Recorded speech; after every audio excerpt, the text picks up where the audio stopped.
अस्सलाम वालेकुम। आज की वीडियो में हम डिस्कस करेंगे स्किल्ड इंडिपेंडेंट वीज़ा जो कि आपको देता है ऑस्ट्रेलिया में परमानेंट रेजिडेंस। इस वीडियो में हम इमिग्रेशन की वेबसाइट पे जाके एलिजिबिलिटी देखेंगे, पॉइंट्स कैलकुलेट करेंगे और वीडियो के आखिर में मैं आपके साथ अपनी ज़ाती टाइमलाइन भी शेयर करूंगी। तो ये आ गए हैं हम इमिग्रेशन डिपार्टमेंट की वेबसाइट पे। स्किल्ड इंडिपेंडेंट वीज़ा का पेज खोल लिया है। ये पॉइंट टेस्टेड स्ट्रीम है, यानी कि आपके इसमें पॉइंट्स कैलकुलेट होते हैं, उसकी बेसिस पे आपको इनविटेशंस आती हैं। डिटेल देख लेते हैं हम। जैसे कि मैंने पहले डिस्कस किया कि इस वीज़े पे आप एज अ परमानेंट रेजिडेंट जाते हैं। प्रिंसिपल एप्लीकेंट की फीस है 4,640 ऑस्ट्रेलियन डॉलर। अगर मैं इसके प्रोसेसिंग टाइम देखूं, वीज़ा प्रोसेसिंग टाइम, और मैं चेक करूं सब क्लास 189 के लिए,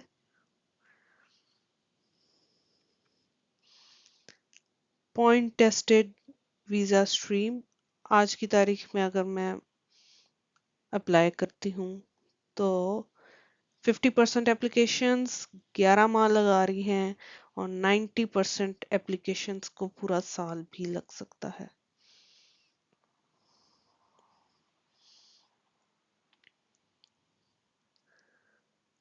अच्छा, अब जैसे कि मैंने पहले बताया, इस वीज़े पे आप ऑस्ट्रेलिया में कहीं भी जा सकते हैं, काम कर सकते हैं, पढ़ सकते हैं और आप साथ अपने फैमिली मेंबर्स को भी लेके जा सकते हैं। आपके बच्चे, आपके स्पाउस सब एज अ परमानेंट रेजिडेंट ही जाएंगे। एलिजिबल होने की सूरत में आप ऑस्ट्रेलियन सिटीजनशिप के लिए भी अप्लाई कर सकते हैं। एक परमानेंट रेजिडेंट और ऑस्ट्रेलियन सिटीजन में मेजर डिफरेंस सिर्फ पासपोर्ट का है। आपको फैसिलिटीज जैसे मेडिकेयर, सेंट्रल लिंक, सब कुछ आपको वैसे ही मिलता है जैसे एक ऑस्ट्रेलियन सिटीजन को मिलता है। अच्छा, सिटीजनशिप की एलिजिबिलिटी हम देख लेते हैं। Residence requirement. अच्छा, जिस डेट को आप as a permanent resident Australia में कदम रखेंगे, उसके एग्जैक्ट 4 साल बाद आप सिटीजनशिप के लिए अप्लाई कर सकते हैं। शर्त ये है कि उन 4 सालों में आप टोटल 12 माह से ज़्यादा ऑस्ट्रेलिया से बाहर ना रहे हों और जो चौथा साल है आपका, उसमें आप 90 दिन से ज़्यादा ऑस्ट्रेलिया से बाहर ना रहे हों।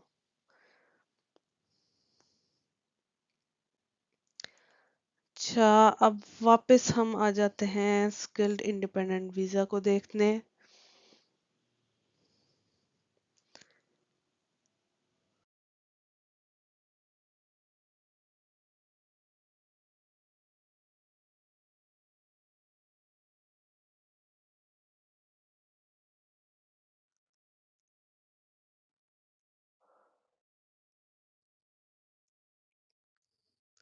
इसका प्रोसेस क्या है?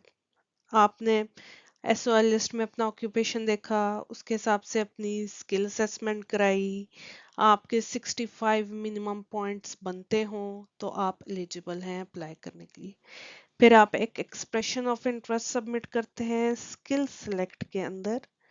ठीक है, इस स्टेप में आपको अपना इंग्लिश लैंग्वेज का टेस्ट आपका रेडी होना चाहिए और स्किल असेसमेंट रेडी होनी चाहिए। ये ईओआई सबमिट करने के बाद एक इंतज़ार है कि इनविटेशन अब आई कि अब आई, और इस दौरान आप अपने कागजात भी गैदर करें, for example police clearance certificate वगैरह बना लें। अच्छा, फिर आप इनविटेशन आते ही 60 दिन के अंदर अंदर आपने अपना वीज़ा अप्लाई करना है। इसलिए बेहतर होगा कि वो जो आपने डॉक्यूमेंट्स गैदर करने हैं वो पहले से आपका सब कुछ रेडी हो कि इनविटेशन आते ही आप अप्लाई कर दें वीज़ा। अच्छा, एलिजिबिलिटी क्या है? ये कुछ वीज़ा सब क्लासेस हैं कि जिनके पास ऑलरेडी ये वीज़ास हैं, वो भी परमानेंट रेजिडेंस के लिए ये वीज़ा अप्लाई कर सकते हैं। अच्छा, आपको इनविटेशन आ चुकी हो, यानी कि आपने स्किल सेलेक्ट पे जाके एक्सप्रेशन ऑफ इंटरेस्ट जमा कराया है, अपनी स्किल असेसमेंट और इंग्लिश लैंग्वेज टेस्ट की बेस पे और आपको इनविटेशन आ चुकी हो तो फिर आप ये वीज़ा अप्लाई करेंगे। स्किल सेलेक्ट में जाके ज़रा देखते हैं कि कहाँ पे जाके आपने अपना एक्सप्रेशन ऑफ इंटरेस्ट सबमिट करना है। स्टार्ट एन ईओआई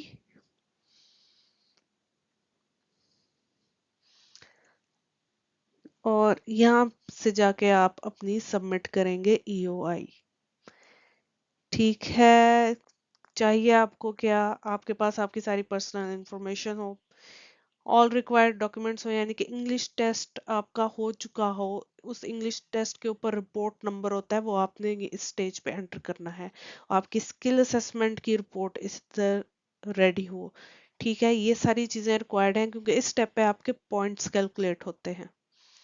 अच्छा, आपने ईओआई सबमिट कर दी यहाँ पे और फिर आपका इंतजार है इनविटेशन आने का। अच्छा, इनविटेशन राउंड्स ये हर वक्त नहीं इनविटेशन आती रहती, इनके राउंड्स होते हैं। सो लास्ट राउंड क्या था वो भी देख लेते हैं। यानी कि 18 दिसंबर 2023 का को लास्ट इनविटेशन राउंड था, जब स्किल्ड इंडिपेंडेंट वीजा की टोटल 8,300 इनविटेशंस इशू हुई थी। अच्छा, उन इनविटेशंस में ये सारे ऑक्यूपेशंस इनकी इनविटेशन आई थी और साथ मिनिमम स्कोर पॉइंट भी दिया हुआ है जिस पे इनविटेशंस आई थी। और ये देखें, मुझे सारे ही मेडिकल रिलेटेड लगते हैं, पैथोलॉजिस्ट, साइकोलॉजिस्ट, नर्स, सर्जन, और ज़्यादातर 65 पॉइंट्स पे इनविटेशन आई हैं। इंजीनियरिंग तो यहाँ पे दिखी ही नहीं है। इनफैक्ट जुलाई से लेकर दिसंबर तक सिर्फ एक इनविटेशन राउंड रहा है। अच्छा, अब देखते हैं कि ये दिसंबर से पहले और कौन सा इनविटेशन राउंड था वो भी देख लेते हैं।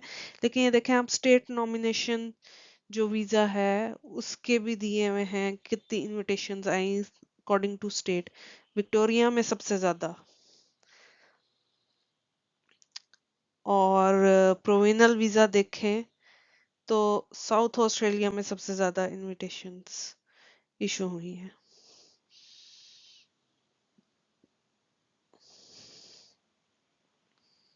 अच्छा, प्रीवियस राउंड्स भी देख लेते हैं कि ये लास्ट राउंड तो इतना कुछ अच्छा नहीं दिख रहा। इससे पहले कौन सा राउंड था, है कि दिसंबर से पहले मई में इनविटेशंस आई हैं। इनके एक बहुत बड़ा बीच में गैप है जिसमें कोई इनविटेशन आई ही नहीं।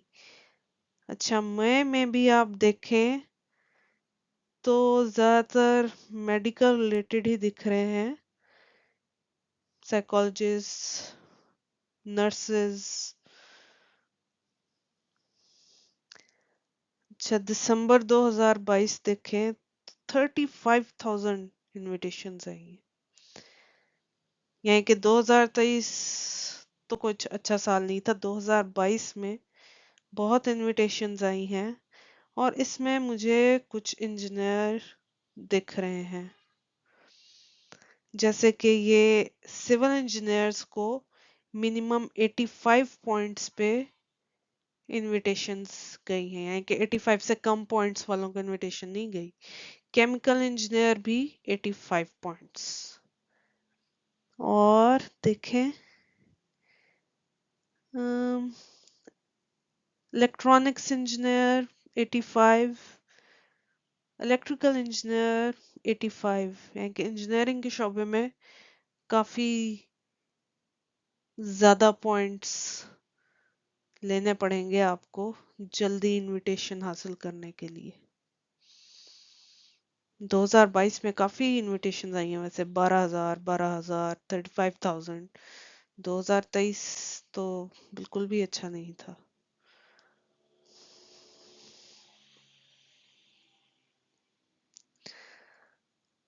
अच्छा जी।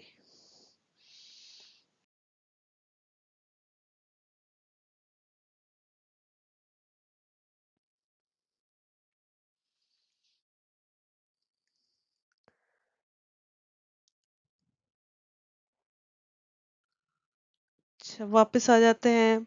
स्किल सेलेक्ट हमने देख लिया।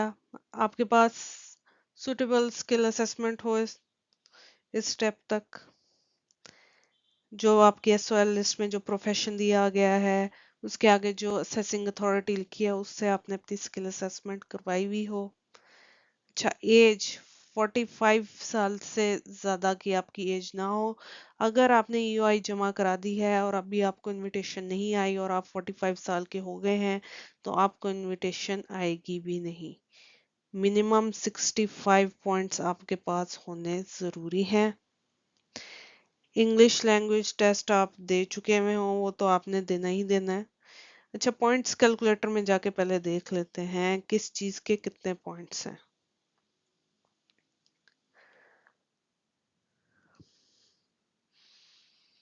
पॉइंट्स टेबल देख लेते हैं।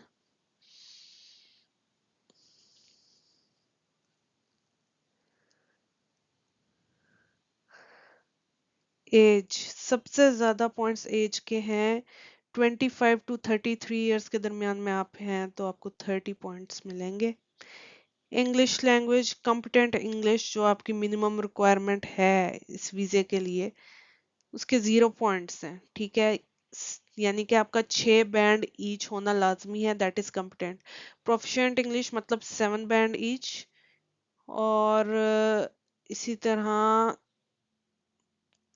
एक्सपीरियंस भी हम देख लेते हैं कि 8 साल का एक्सपीरियंस एटलीस्ट हो तो आपको 15 पॉइंट मिलते हैं।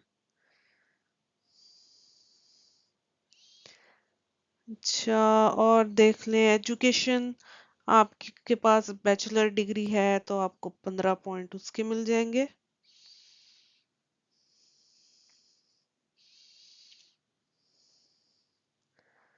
अच्छा, क्रेडेंशियल कम्युनिटी लैंग्वेज, यानी कि आपने एज अ ट्रांसलेटर और इंटरप्रेटर बनने के लिए एक टेस्ट होता है, अगर आपने वो दिया हुआ है ऑलरेडी, जैसे आप उर्दू लैंग्वेज के ट्रांसलेटर इंटरप्रेटर बनने चाहते हैं या कोई भी और लैंग्वेज है तो उसके अगर आपने वो ये टेस्ट दिया हुआ है तो आपको 5 पॉइंट उसके भी मिल सकते हैं। भाई कुछ पॉइंट्स इस टेबल में ऐसे हैं कि अगर आप ऑस्ट्रेलिया में ऑलरेडी हैं, वहाँ की डिग्री की है, वहाँ का वर्क एक्सपीरियंस है तो उसके डिफरेंट पॉइंट्स हैं।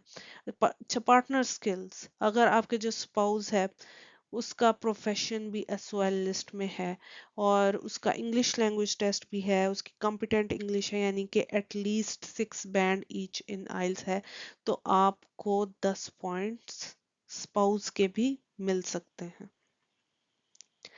ठीक है, आप मियाँ बीवी में जिसके भी ज्यादा पॉइंट्स बन रहे हो वो प्रिंसिपल एप्लीकेंट बन जाए और अपने स्पाउस के जो पार्टनर स्किल्स के पॉइंट्स हैं वो साथ मिला ले।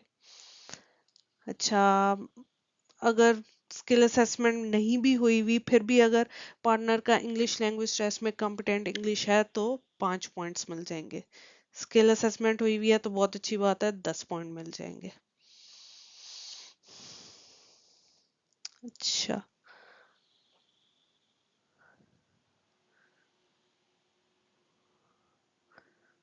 190 जो स्टेट नॉमिनेटेड वीजा है उसका भी पॉइंट्स टेबल देख लें। ये सेम है 189 की तरह, डिफरेंस सिर्फ स्टेट नॉमिनेशन का है। अगर आप स्टेट नॉमिनेशन की तरफ जाते हैं तो उसके 5 एक्स्ट्रा पॉइंट्स हैं। बेहतर होगा कि अगर आपने 189 के लिए एक्सप्रेशन ऑफ इंटरेस्ट डाला हुआ है तो आप 190 के लिए भी एक्सप्रेशन ऑफ इंटरेस्ट डाल दें, उसमें पॉइंट्स आपके बढ़ जाएंगे। फिर जिधर का भी आपको इनविटेशन आ जाए आप वो वीजा अप्लाई कर दें। अच्छा, इंग्लिश लैंग्वेज की बात हो गई, 6 बैंड ईच आइल्स का एटलीस्ट हो।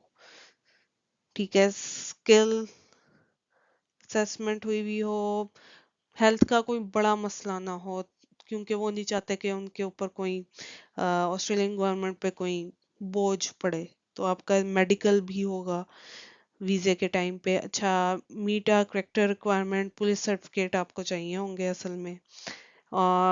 हैव पेड बैक डेbt to Australia, sign Australian values, not have had a visa cancelled. Australian visa की बात हो रही है, ये नहीं कि आपने यूरोप का आपका कोई स्टडी वीजा कैंसिल हुआ तो आप ये नहीं अप्लाई कर सकते, ये इंडिपेंडेंट चीज है। और काफी सारी डिटेल इस पीडीएफ में दी हुई है, लिमिटेशंस, जो कि आप जाएं और पूरा पढ़ सकते हैं, जस्ट इन केस आपका पहले कभी ऑस्ट्रेलियन वीजा कैंसिल हुआ है।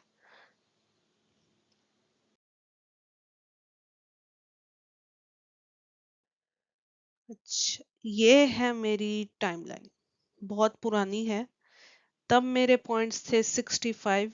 एज अ सिविल इंजीनियर मैंने अपनी स्किल असेसमेंट करवाई थी जनवरी 2017 में। 4 महीने में मेरी स्किल असेसमेंट आ गई थी। अगर मैं फास्ट ट्रैक करती तो शायद 4 हफ्ते में ही आ जाती। स्किल असेसमेंट की रिपोर्ट आते ही मैंने एक्सप्रेशन ऑफ इंटरेस्ट इंटरेस्ट भी जमा करा दी। ठीक है, 2 महीने में ही मुझे इनविटेशन आ गई वीजा अप्लाई करने की। सारे डॉक्यूमेंट्स चूंकि रेडी थे, मैंने फॉरन वीजा अप्लाई कर दिया और सेम ईयर दिसंबर में वीजा भी मिल गया। फौरन फौरन 2 महीनों में हमने ऑस्ट्रेलिया में एंट्री की और एग्जैक्ट 4 साल बाद सिटीजनशिप के लिए भी अप्लाई कर दिया और सेम ईयर ही सिटीजनशिप सेरेमनी भी होगी। अब ये देखें, ये बहुत पुरानी बात हो गई है। तब 65 पॉइंट्स पे इतनी जल्दी इनविटेशन आ गई। अब चीज़ें और मुश्किल होती जा रही हैं, इसलिए मैं आपको सजेस्ट करूंगी कि फटाफट पहले तो इंग्लिश लैंग्वेज टेस्ट की तैयारी पकड़ें। आपने ऑस्ट्रेलिया नहीं भी जाना, कनाडा जाना है, यूके जाना है, यूरोप जाना है, कहीं भी जाना है, आपको इंग्लिश लैंग्वेज टेस्ट तो देना ही पड़ेगा। इसलिए सबसे पहले आप इंग्लिश लैंग्वेज टेस्ट की तैयारी पकड़ें। मेन एम आपका पहले तो ये होना चाहिए कि स्किल असेसमेंट में जो आपकी रिक्वायरमेंट है मिनिमम इंग्लिश की, एटलीस्ट आप वो तो अचीव करें। ठीक है, स्किल असेसमेंट फिर जितना टाइम स्किल असेसमेंट हो रही है उस दौरान आप अपना स्कोर इम्प्रूव करने की कोशिश करें, क्योंकि स्किल असेसमेंट की रिपोर्ट आते ही आपने अपनी ईओआई जमा करानी है। ठीक है, उस दौरान आप जितना इम्प्रूव कर सकते हैं अपने आप को वो करें ताकि आपके पॉइंट्स ज्यादा हो। ठीक है, स्किल असेसमेंट आपने करा ली, उसके बाद स्किल असेसमेंट जमा कराने के बाद आपने अब अपने कागजात रेडी करना शुरू कर देना है। ठीक है, क्योंकि आपने ये इंतजार नहीं करना कि आपको इनविटेशन आएगी तो आपने ये कागज तैयार करना है, क्योंकि आपके पास फिर सिर्फ 60 डेज होंगे। सबसे पहले तो आप पुलिस क्लियरेंस सर्टिफिकेट्स बना लें। पुलिस क्लियरेंस सर्टिफिकेट की एक्सपायरी होती है 12 महीने की। ठीक है, 12 महीने के अंदर अंदर आपकी इनविटेशन आ जाए तो बहुत अच्छी बात, वरना फिर दोबारा बनवा ले पुलिस क्लियरेंस सर्टिफिकेट्स, कोई बात नहीं। अच्छा, ये पुलिस क्लियरेंस सर्टिफिकेट आपने वहां वहां से बनवाना है जहां आप पिछले 10 सालों में 12 महीने या उससे ज्यादा कहीं भी रहे हैं, उस हर जगह का आपने पुलिस क्लियरेंस सर्टिफिकेट जमा कराना है। फिर अगर आपके पास नहीं है नादरा का ये फैमिली रजिस्ट्रेशन सर्टिफिकेट तो निकलवा लें। इसमें क्या होता है कि आप, आपके बहन भाई, आपके माँ बाप, सबकी डिटेल्स उसमें आ जाती हैं। तो बेशक आपने और किसी का वीजा ना भी लगवाना हो, फिर भी आपको अपनी एप्लीकेशन में अपने सारे बहन भाई, अपने वालिदैन, सबकी डिटेल यानी कि डेट ऑफ बर्थ वगैरह सब कुछ प्रोवाइड करना होता है। इसलिए आपके पास सारों की डिटेल लाजमी हो। ठीक है, अच्छा, बैंक स्टेटमेंट भी चाहिए होती है, वो तो आपको स्किल असेसमेंट में भी देनी पड़ेगी, लेकिन वीजे के साथ भी देनी होगी। अच्छा, इसका मतलब ये नहीं है कि आपको कोई इस वीजे के लिए तगड़ी बैंक स्टेटमेंट चाहिए, नो। बैंक स्टेटमेंट का पर्पस सिर्फ यहाँ पे ये है कि आप प्रूव कर सकें कि आपकी यहाँ पे जो स्किल्ड एम्प्लॉयमेंट है उसमें आपको तनख्वाह मिल रही है और आपके एक बैंक में ये तनख्वाह कंसिस्टेंटली आ जा रही है। ठीक है, सिर्फ बैंक स्टेटमेंट का ये पर्पस है यहाँ पे। अच्छा, जब आपने एक्सप्रेशन ऑफ इंटरेस्ट अप्लाई कर दिया है ना, तब भी आपने सुकून से नहीं बैठना। आपने क्या करना है, आप अपनी ईओआई जमा होने के बाद भी आप कभी भी अपडेट कर सकते हैं। यानी कि फर्ज करें आपने यूआई जमा कराने के बाद इंग्लिश लैंग्वेज टेस्ट फिर से दिया और फर्ज करें आपका 7 बैंड ईच आ गया, तो अब तो आप 10 पॉइंट्स उसके ले सकते हैं। तो आप फौरन अपनी यूआई अपडेट करें, हो सकता है कि आपके पॉइंट बढ़ने से फिर आपको जल्दी इनविटेशन आ जाए। ठीक है, और अगर पॉइंट्स आपके पूरे नहीं हो रहे और आपका जो स्पाउस है उसका उसका प्रोफेशन भी एसओएल लिस्ट में है, तो आप उसकी स्किल असेसमेंट करवाएं ताकि आप 10 पॉइंट वहां से भी ले सके। और 189 सब क्लास के अलावा आप 190 को भी देखें, और स्टेट नॉमिनेशन की क्योंकि 5 एक्स्ट्रा पॉइंट हैं तो आप उसका एक्सप्रेशन ऑफ इंटरेस्ट अलग से भी अप्लाई कर सकते हैं। जब मैंने एक्सप्रेशन ऑफ इंटरेस्ट अपना अप्लाई किया तो मैंने एक ही एप्लीकेशन में सब क्लास 189 और 190 को टिक कर दिया था, लेकिन बहुत से लोग ऐसा करते हैं कि हर वीजे के लिए अलग एक्सप्रेशन ऑफ इंटरेस्ट बनाते हैं ताकि वो independent of each other assess हो। ठीक है, तो अब आप ये देख लें कि मुश्किल होता जा रहा है वीजा, पॉइंट्स ज्यादा से ज्यादा चाहिए, इसलिए बस फटाफट आपने सबसे पहले इंग्लिश लैंग्वेज टेस्ट की तैयारी पकड़ लेनी है। And best of luck for the future. Please like and subscribe my channel and follow for more informative videos. Allah Hafiz.